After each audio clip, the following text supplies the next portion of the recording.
At nandito nga ako sa Cavinti, Laguna at ito po ang kasali sa event na ito ay ito ang bahay ni Ate Leonie na puno-puno ng pahiyas at itong mga bag na ito ay doon po sa aking binili. Char!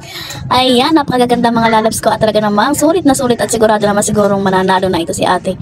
Dahil sobrang naman palamuti niya at talagang pinagtuunan niya ng pansin. Sobrang pagod din niya at talagang namang nakakatuwa at kaaya-aya ang mga ginawa niya mga lalabs ko. At hanggang doon sa dulo pa yan at napakalaking bahay nga naman yung pinaglagyan niya na yan at talaga namang sobrang pagod niya.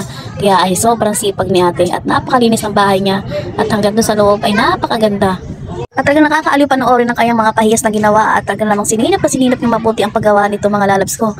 At talagang pati halaman ay napakaganda at mga bag, mga sombrero, yan, napakaganda.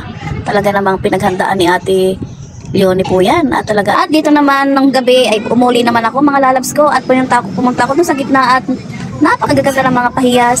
Ang mga kubo ay punong-puno at makulay na makulay at marami nang titindahan ng kung ano-ano sari-sari mga pagkain ang makikita dito sa mga booth na ito at sa mga kubo ito magaganda, pinaghandaan po nila talaga ito at sobrang ganda talaga at talaga namang nakakaaliw panoorin nito at may sombrero pa yan at doon tayo pupunta mamaya sa sombrerong malaki at talaga namang nakakatuwa.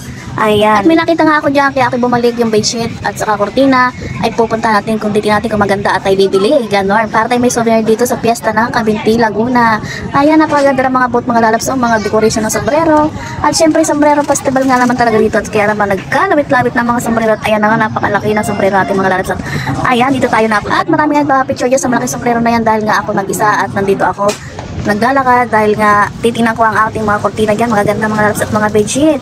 Pero din ako naaaliw sa mga bedsheet, mamimili tayo mga lalabs. At titingin na nga tayo ng mga bedsheet at saka kortina. Bye bye na, thank you for watching.